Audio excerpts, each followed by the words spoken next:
I'm calling all ballers into the Get In Here podcast.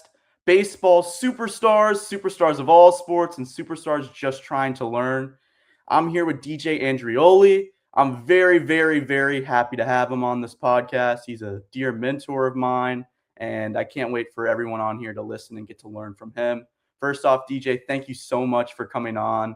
I really, really appreciate it. Super grateful. And I can't wait for our audience to kind of get to know you and get to learn about your journey. So let's just jump right into it. Tell us a little bit about your journey, how you got into mental performance, and just why you love impacting people.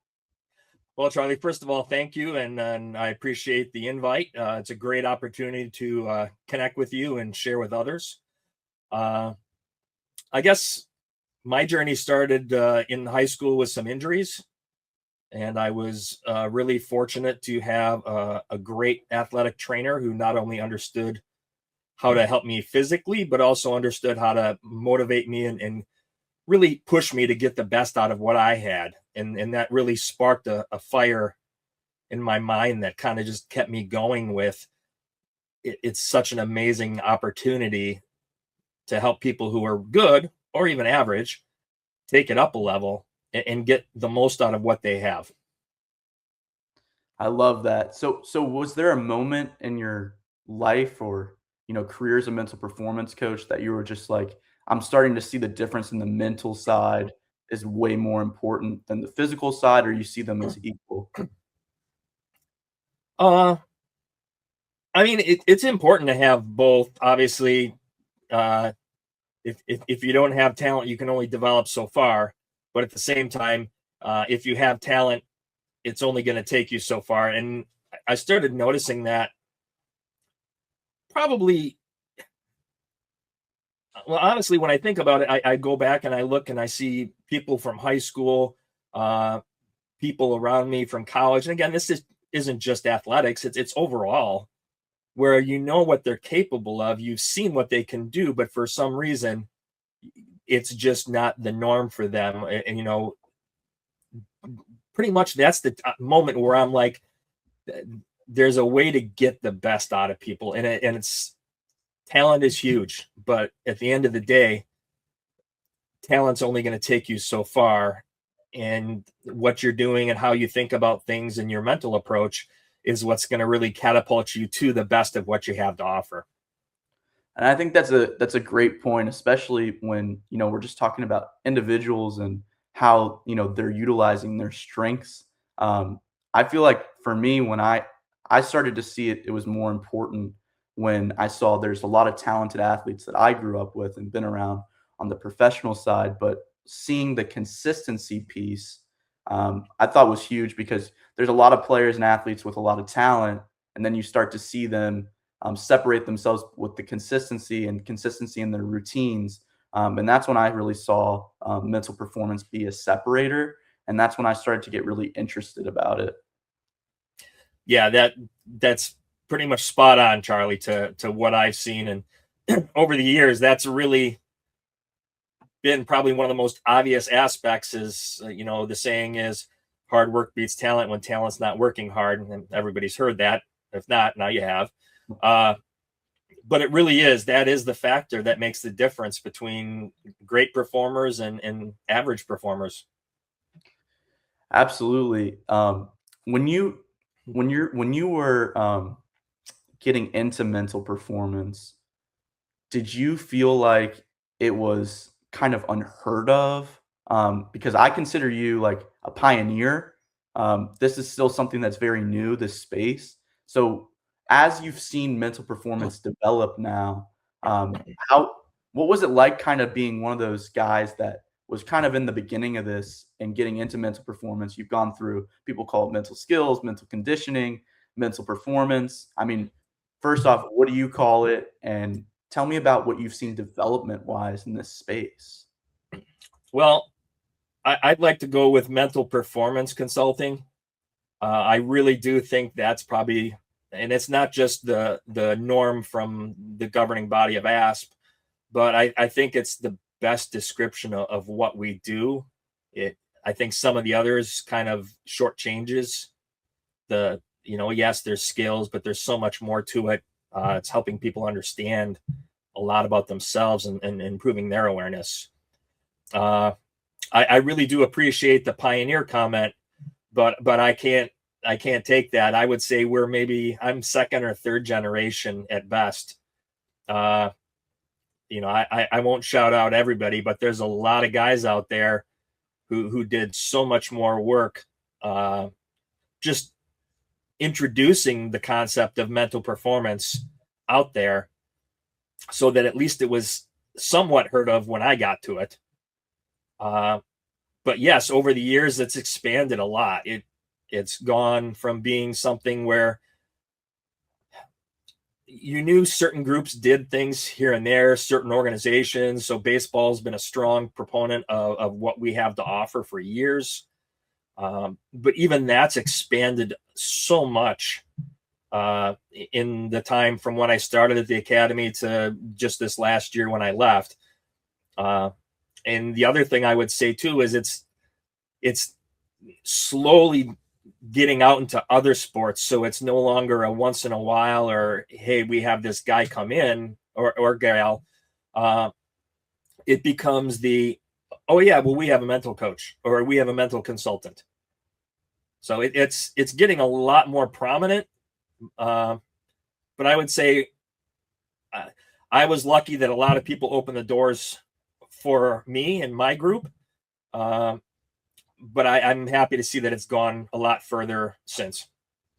And that's, I think that's really awesome to kind of hear your perspective on how it's changed and your experience.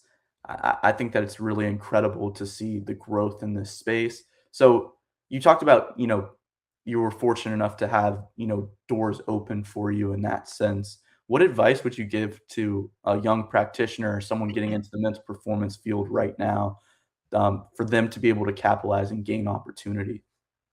Well, one of the biggest things I would say is do a little bit of research, look into programs that are out there. Whether you're in high school, whether you're in undergraduate, even if you're beyond that and you're, having thoughts about maybe going back and doing more or specializing from something else you've been in, talk to programs, see what they have to tell you. But even I would say most of the people that are in the business are extremely happy to sit down and talk and share their experiences.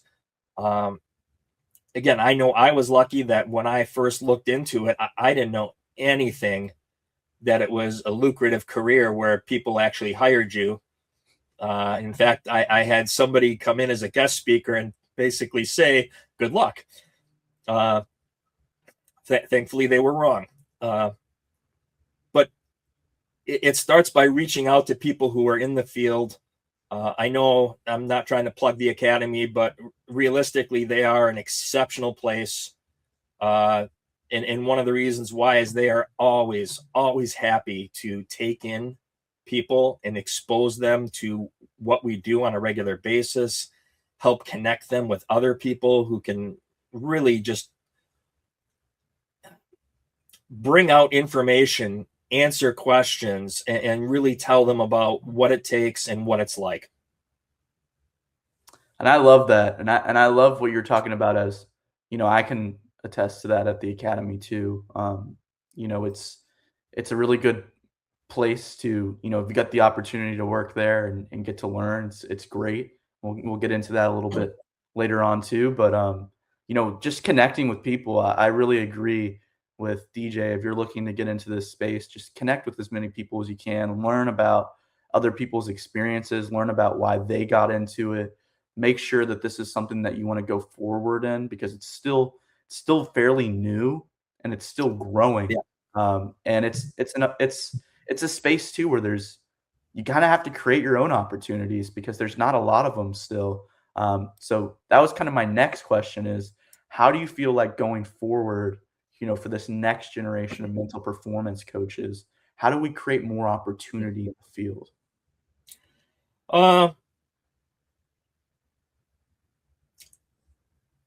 I think a lot's going to really depend on, well, taking a step back, Charlie, what you brought up is the key thing. Is as one of my mentors has said, is you have to be a grinder. You have to go out there and make it happen.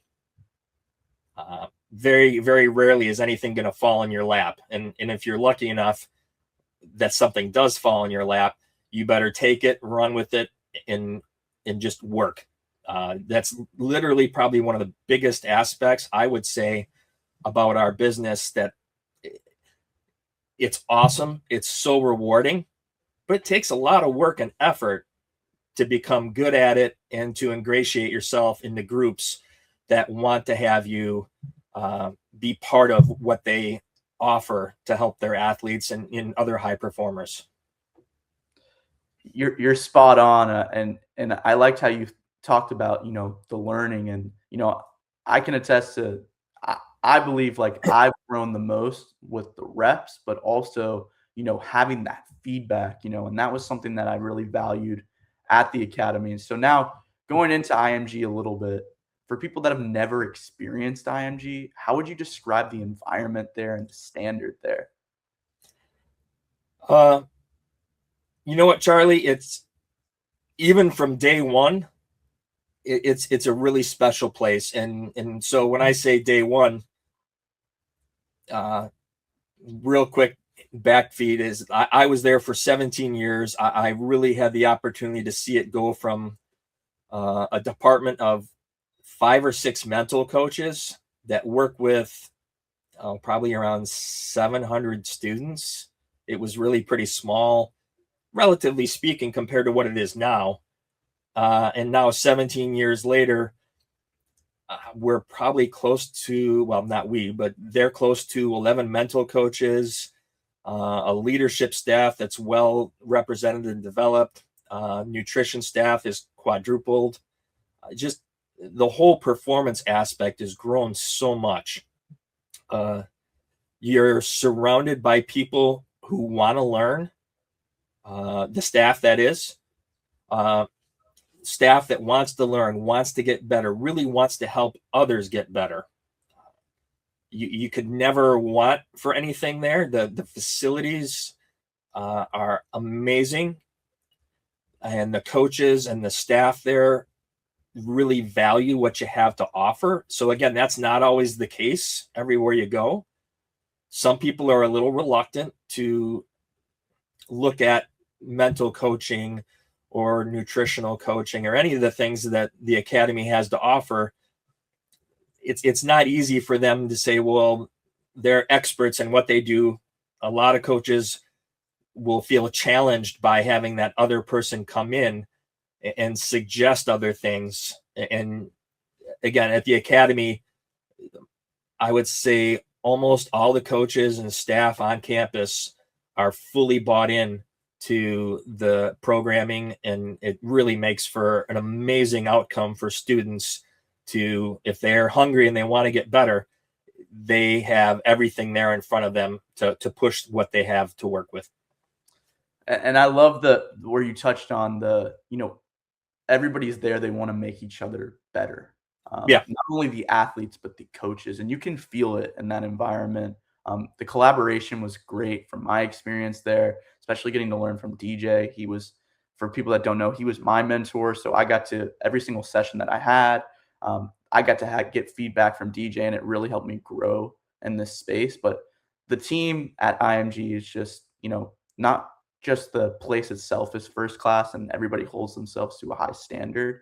It's that the people want to help you get better. And you got to be, I would say one thing that, you really have to be in this space is you got to be really open-minded, because Yes. especially when you go into a place like IMG and you're coming in as a coach, you can think, maybe at times you might have like all the answers, and my younger self maybe felt that way at times. And I really challenged myself to be open-minded when I got there. And I'm very grateful that I was able to change my mindset to that, because it allowed me to learn and to think in different ways that maybe I wasn't going to think about before. And I credit that to you and a lot of the people over there. But one of the things, I wanted to go into at IMG is, what are some of the biggest mental challenges you see from athletes in that high performance academy environment? And what do those collaborations look like with the IMG team to be able to help these athletes get through it? Yeah, that's a great question, Charlie. And there's so many challenges. For a lot of these kids, they might be used to a little bit of boarding school, because at the end of the day, it is a boarding school, but sports is about 50% of your time there. So there's obviously the demands of the rigorous schedule. And for a lot of the kids, this is really a precursor to the collegiate athletic life of balancing school, education, athletics, social life.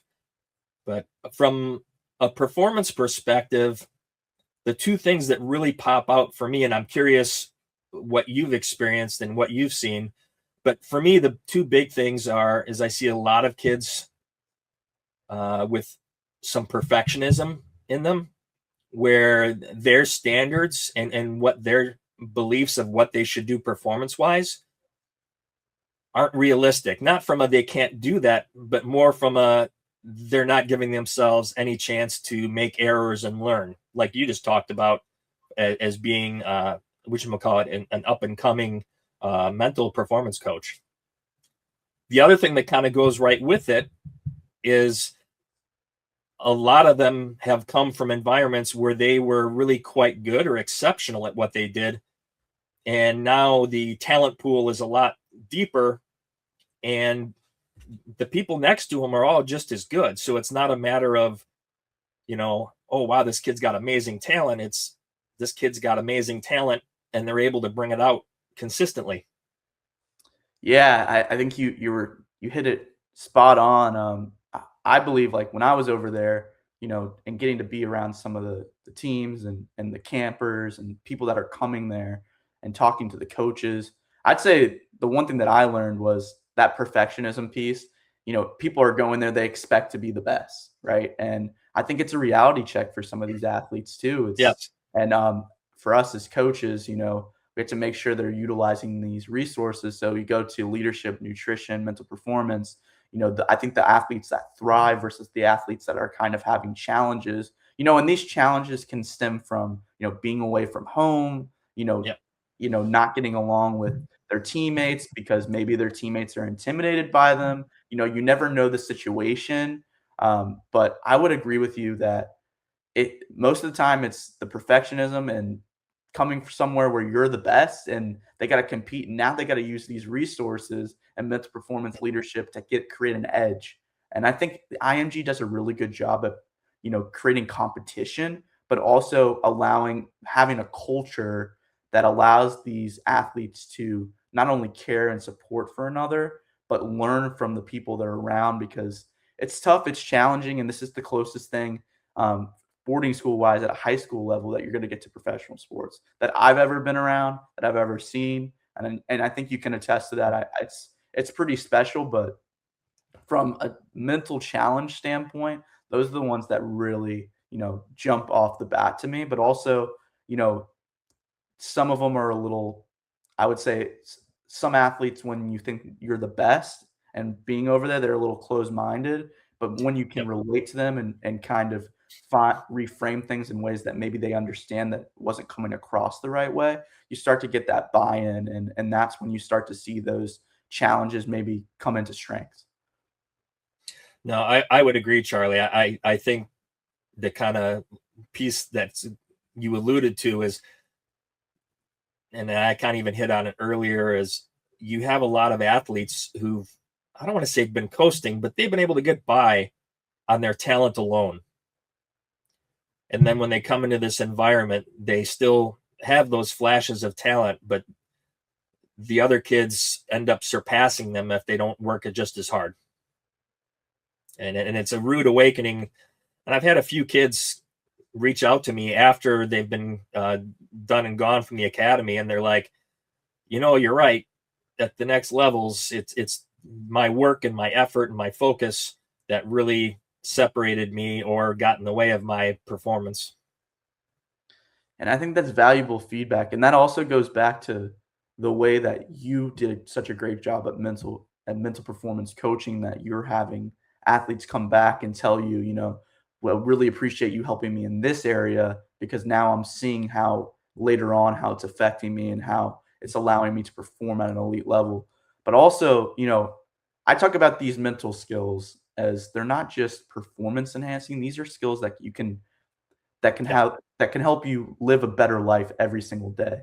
No, you're right on with that, Charlie. I was just going to say that not every athlete's going to go pro. I mean, no matter whether they come from the academy or anywhere else in the world, at the end of the day, even as a pro, you have a limited shelf life, and after that, you become a business person, a coach, or whatever you might be. But it's that same skill set that you use to thrive in athletic worlds is the same type of skill sets that you apply to the rest of your life that create success and happiness.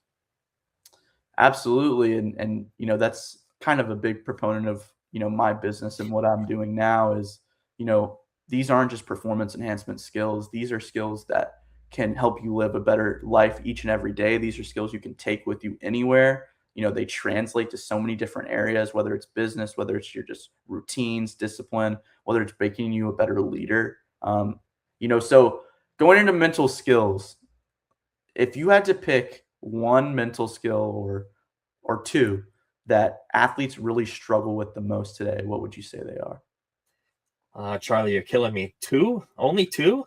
Uh, I think that really is one of the hardest things. Is there's so many things, and it's very dependent based on the person. Uh, Most of the kids, if anybody who knows me is watching this, they'll recognize the commentary. But I think one of the most essential things is recognizing how to help regulate your level of excitement, your level of how pumped up you are, so that you can perform within your means. And at end of the day, being able to use breathing as a tool to center yourself, calm yourself, and allow your mind to do what it can, uh, really is probably one of the most fundamentals in order to tap into a lot of the other things. I don't know. What do you think about that, Charlie? I know you've heard me talk about breathing at end.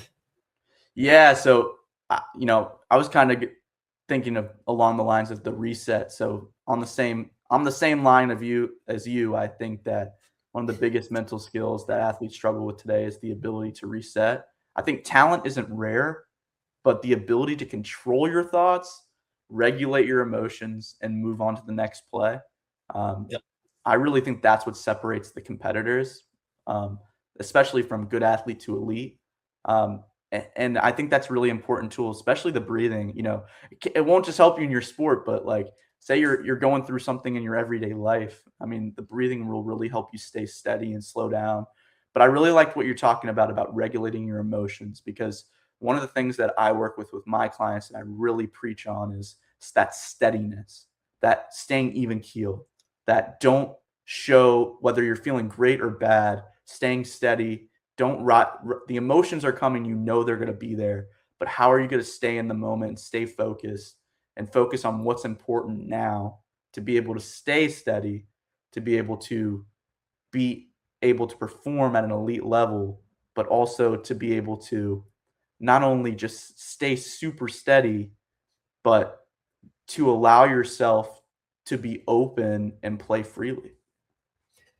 No, it, it no other way to say it. I have to steal from another person. I know Vanessa Shannon's the one who shared this with me, but I don't know that it's originally hers. Is basically you can't control the waves, but you can learn to ride them. And from an emotional perspective, I think that's a big piece of it. Things are going to happen, good, bad, and different. Uh, it's how well can you learn to work with and move beyond what's going on in the moment. Uh, and emotional regulation is a big part of that. So, yeah, it's a really crazy thing to think about all the things that go into people's performance. And the one more I would probably throw in there, Charlie, to go with it. And again, going back to what you talked about for yourself, but also some of the other athletes, is their mindset, being open to recognize that there's always going to be different ways. And even if things have been productive and helpful, doesn't mean that you can't fine tune or adjust, even from the things that go really well. That's a hard mindset for a lot of athletes. It's a really hard mindset, but I really like that point you just made about the adjustments, because like any sport, it's a game of adjustments. Same with mental performance, and same with whether you're using your mental game strongly or just really focusing on the physical side. You're always going to be having to make adjustments, and the best players and the best athletes and the best people in general always looking for ways to better themselves. So Yep. being that open-minded is going to allow you to learn different things. And honestly, at the end of the day, get 1% better. And that's what it's about. Each and every day, how can I keep stacking really good days?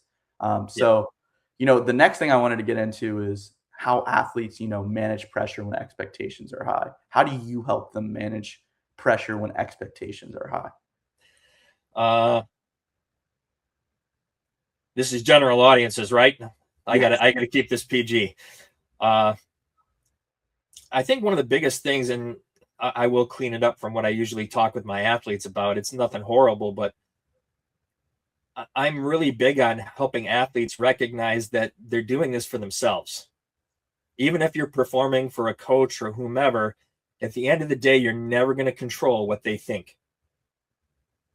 And so the same with those expectations is when you start thinking about expectations, either you're creating them, somebody else externally is creating them. They're real, they're there, but you can't change them.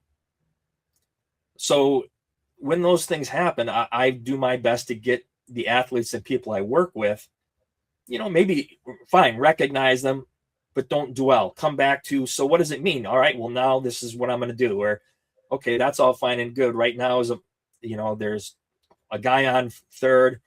We're 2 outs, and I represent the go-ahead run and the tying runs on third.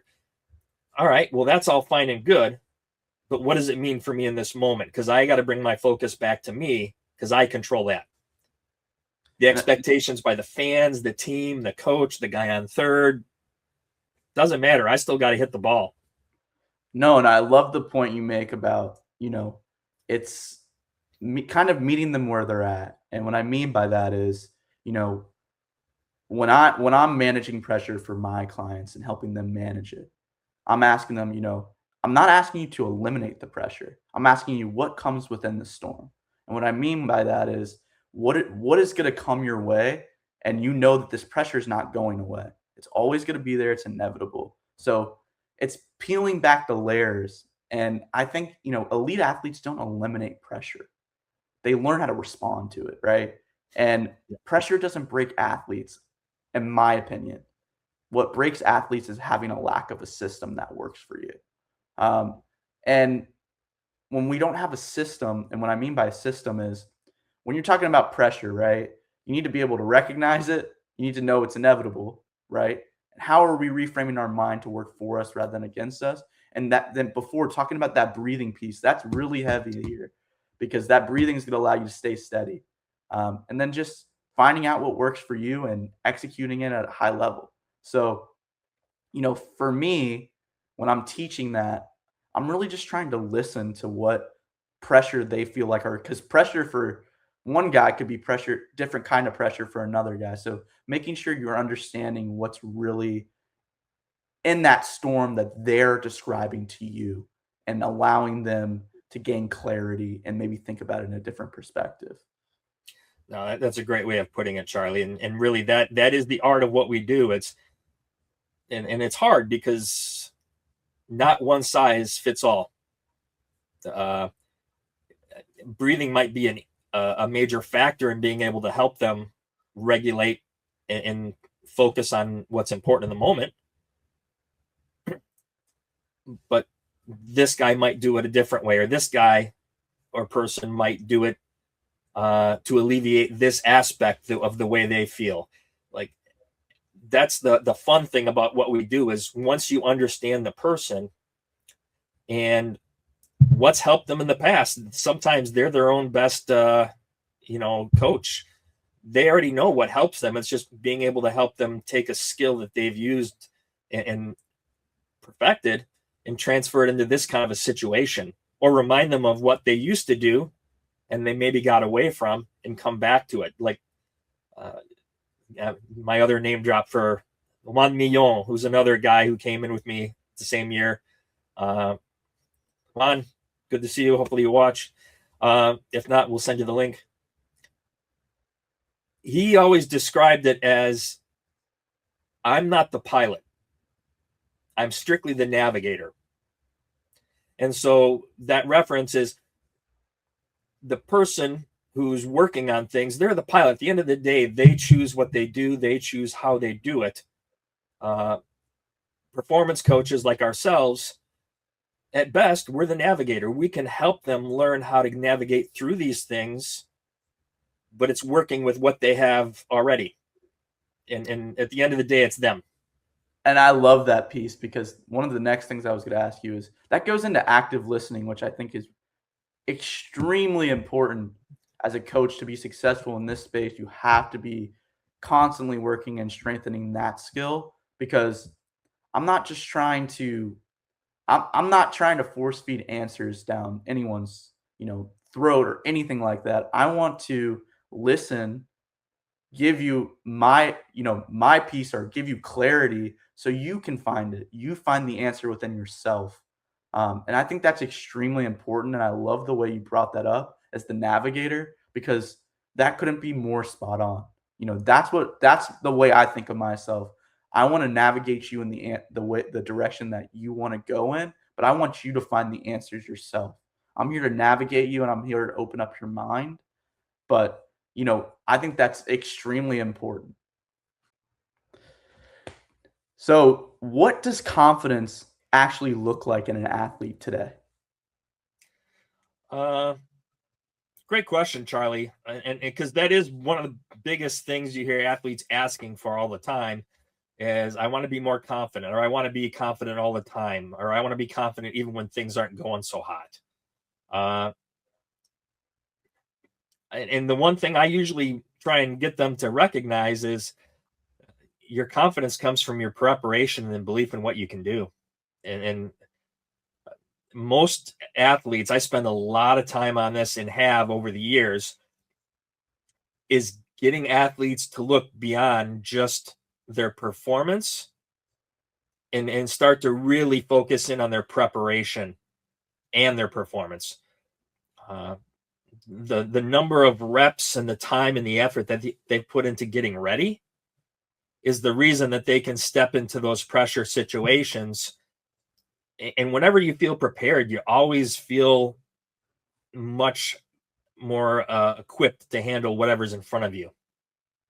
And I love that. I love that answer, because for me, when I'm teaching confidence, and I know everybody's got different opinions about confidence. I don't think it's a feeling. I think it's built. So that preparation piece is huge. I think a strong support system is a lot bigger than people talk about when it comes into confidence. Visualizing success, leaning on success from the past, and then having what I call a bulldog mentality, that willingness to keep competing no matter what happens.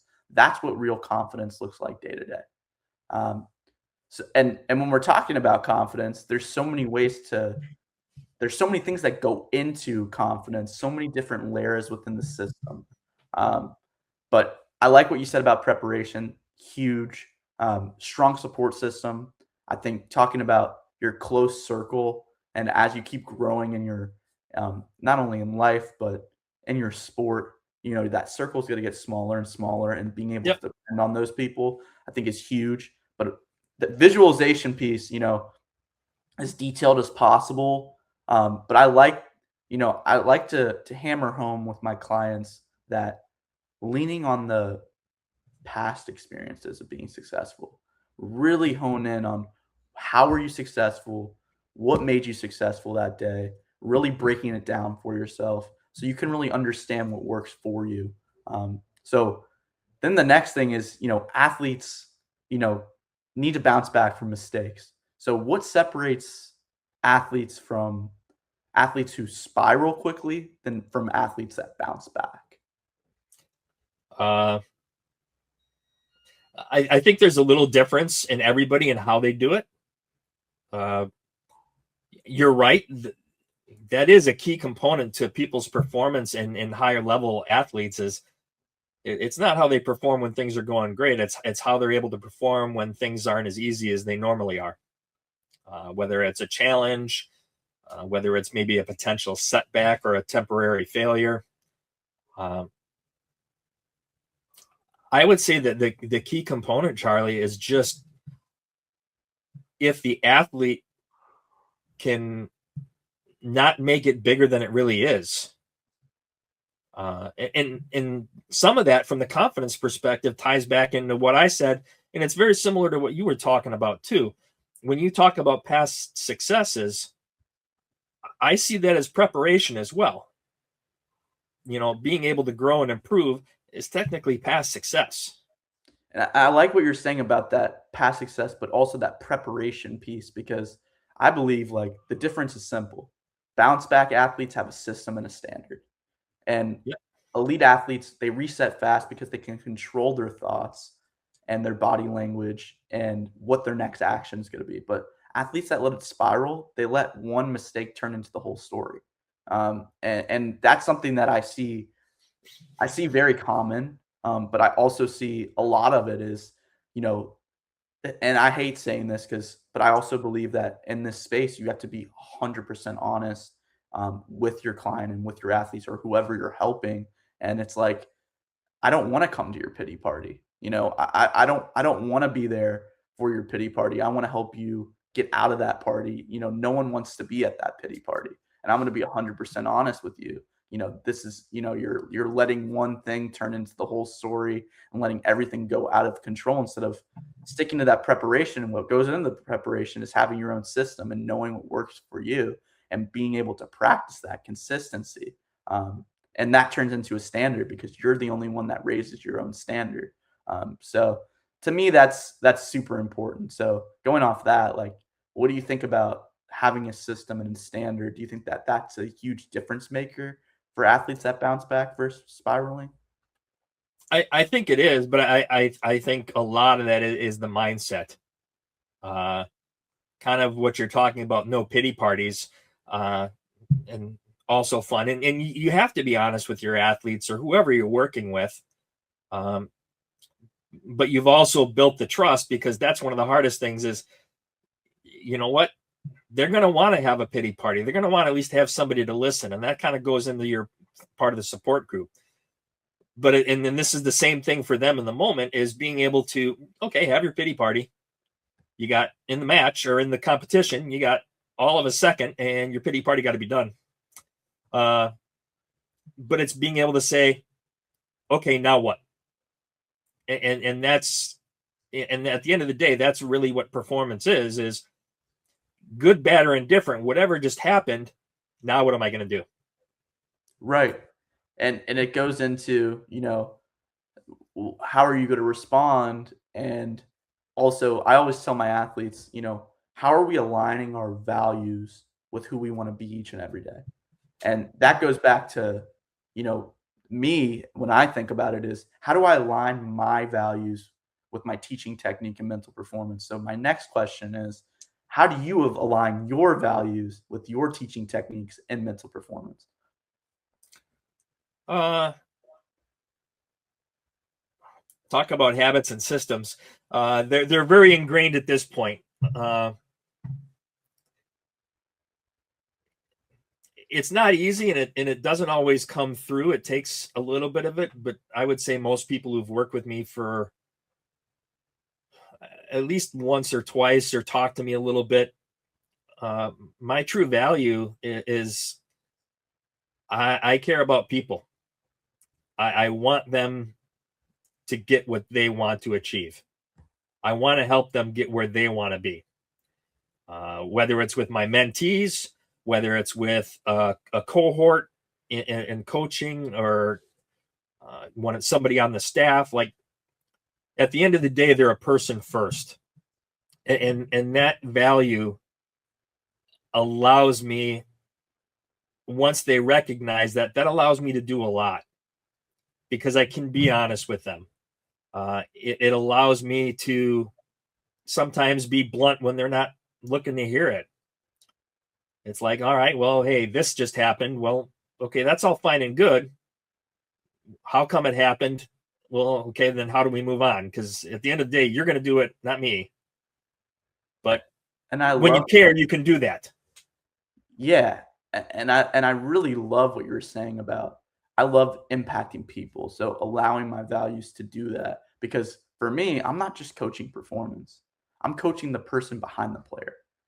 And to me, everything I teach is built around discipline, accountability, resilience, growth, because I believe athletes don't just need motivation, they need systems and standards. But the reason why it connects so deeply to me with what you just said is because I'm not just teaching concepts that I've learned in my, getting a master's or having experience in this space. I'm teaching it through experiences that I've lived my life through.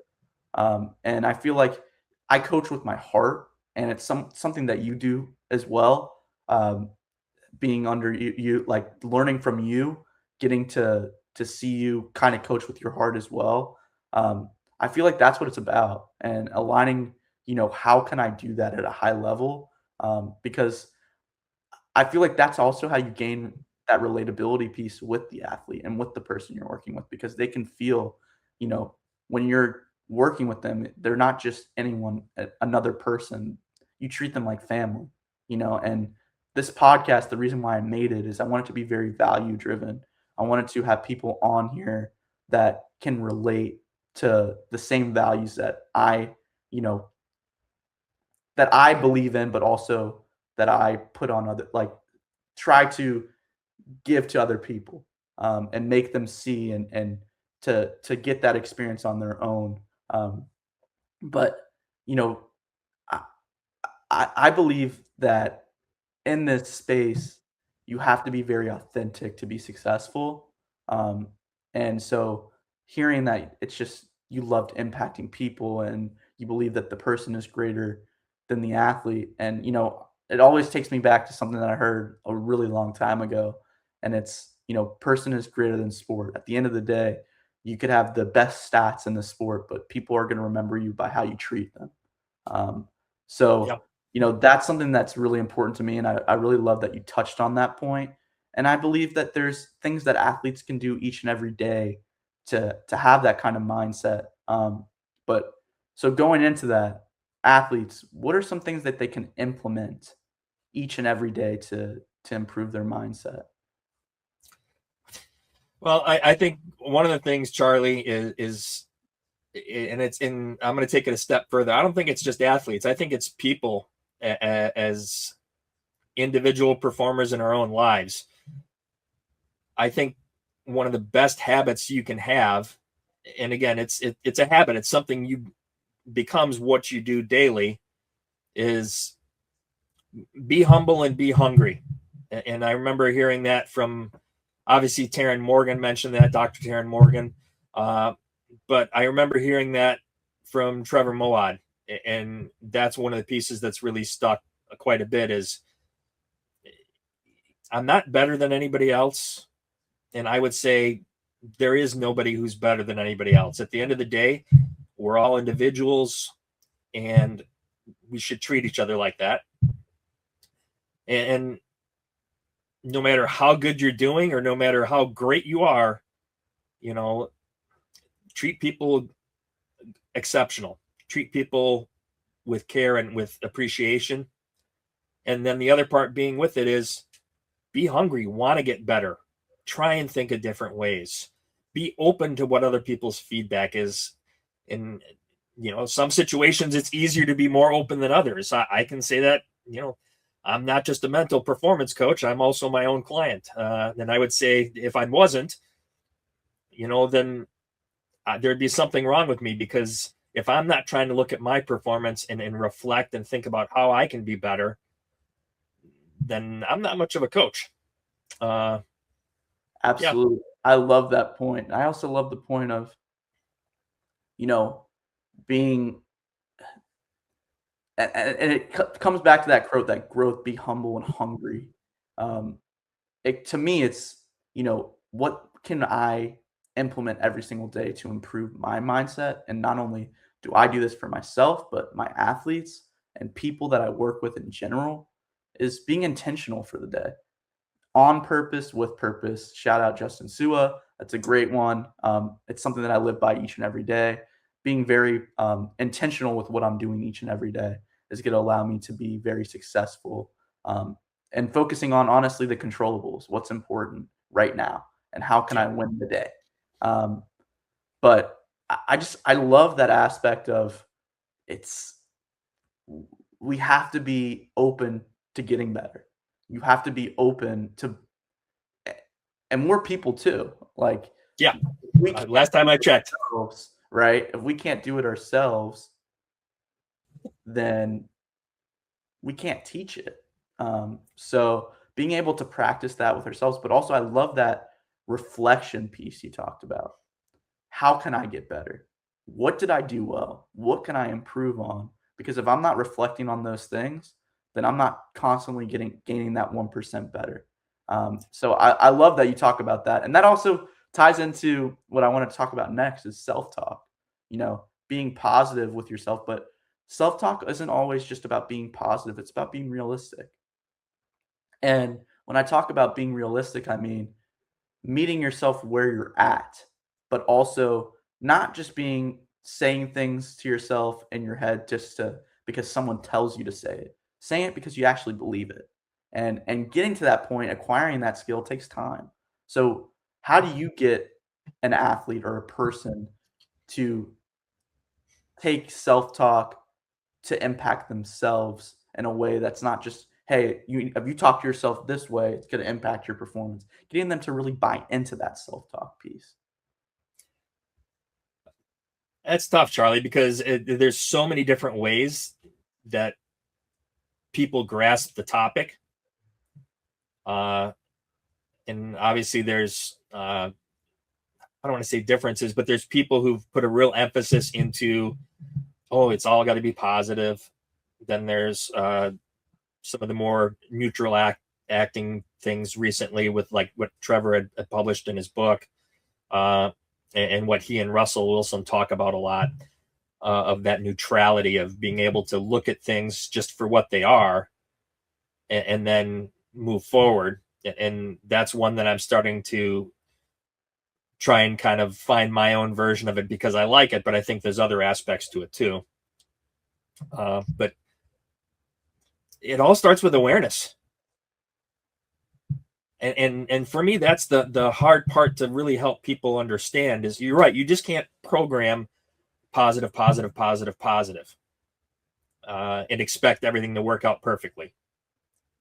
But what I think people do need to do is, well, don't need to, but they're going to be better off. There's some self-talk play right there. People are much better off when they understand what they're saying and what it means. That's exactly what I was going to get into next, is, getting into why I'm saying that to myself. What's the impact? Really understanding the why of what you're doing. And that's something that, when I was learning from you in mental performance, that was something that you constantly asked me. Do you understand why you're teaching, or why your technique is this way? Like, what's the point of it?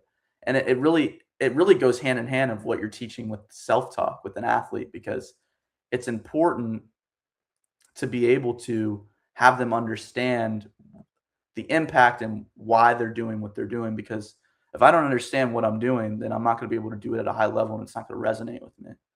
Yeah. And in some ways, that's kind of the difference between being humble and downplaying things.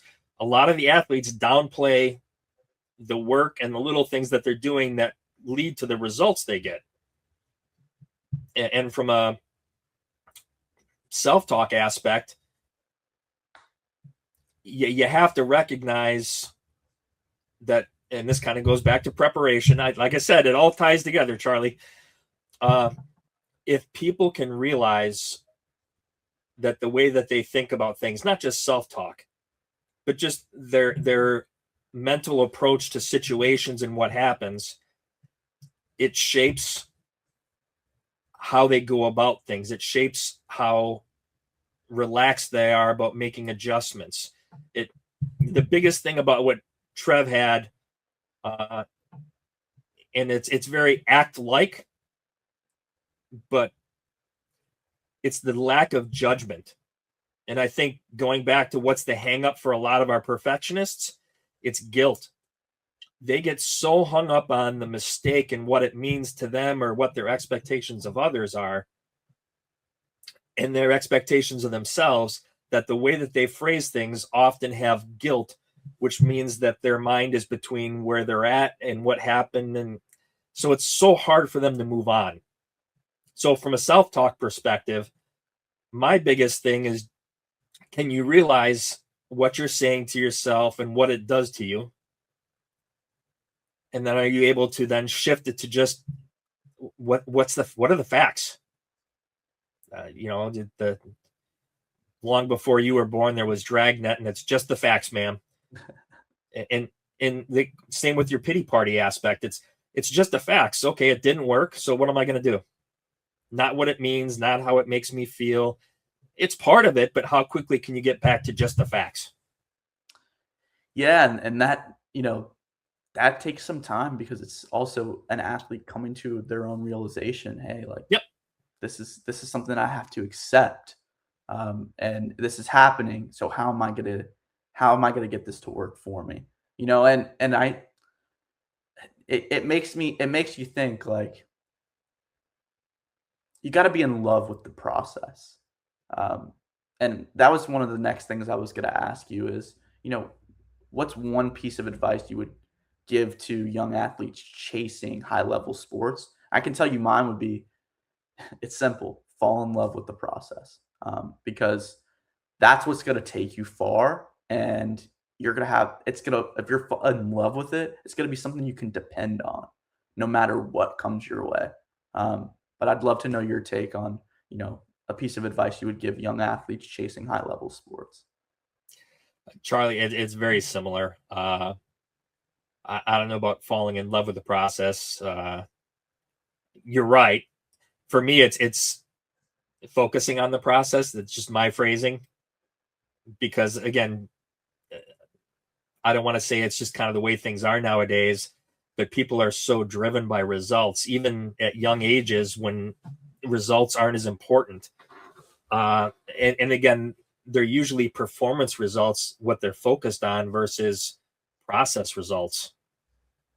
If you got a coach who's working on your release point when you're pitching, and yeah, you care about where the ball goes, but really the focus in that moment is the process. Is I'm focused on the release.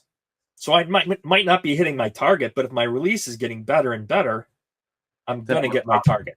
And I'm accomplishing what I'm setting out my intention to do. Yeah, I love that. It gives control to something that, you don't have control over the results. On the best given day, I mean, I joke and say Randy Johnson's got one of probably the best examples of not controlling the results. I want to say that fastball was in the strike zone, and it definitely would have got the guy. But the pigeon he hit will never let us know. You can't control things. No, you're right. You can control what you do up until the point it's out of your hand. But that's what you have to focus on for results and growth is, I did my process. I'm improving the pieces that I actually have control over.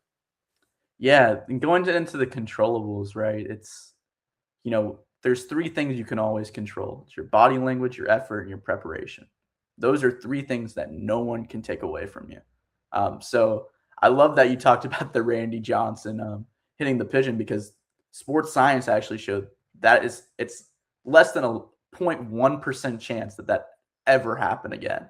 So he was focused on something totally different and he accomplished something totally else. But that's another conversation. But my last question, I wanted to say thank you so much, DJ, for coming on the podcast. You're very welcome, Charlie. 3. I really appreciate it. What is one memory from our time at IMG together that still stands out to you? Oh, Charlie, there's a lot. I would say the biggest memory I have and is just your overall energy and drive. And again, it's not necessarily a memory as much as just in my time with you, your passion for what you do was evident 100% of the time, and that made it so much easier to want to help you. And I would say that's the same with a lot of athletes too, is when, or performers, period. When people have a passion for what they do, it's easy to jump on board and try and help them get there. And so that's one of the reasons I really enjoyed my time working with you while you were there, is because you loved every minute of being there. You loved every minute of what you could learn. You loved everything that you were asked to do, whether it was fun or not. You made the most of it. And at the end of the day, that's where success comes from. That, in my eyes, is whatever is in front of you, how are you going to do it? And how are you going to enjoy it? And I love that. And I really appreciate the kind words. One moment for me that really sticks out is just, always the collaboration, the preparation, the not just talking about mental performance, but just talking about how to get better in our craft, like Yep. in our everyday life. But also, you being able to be accepting of not trying to make me into someone that I'm not, and allowing me to grow into myself, like really challenging me to strengthen the tools that I already have that make me unique. And to me, that's something that I'll always, always remember and always be so grateful for, because I really feel like you were really instrumental in my growth in this craft, but also as a person. And I'm forever grateful. So I really appreciate you coming on this podcast, to the Get In Here podcast, episode 3. People, please tune in for episode 4. But this was a great one. Thank you again, DJ. Let's go.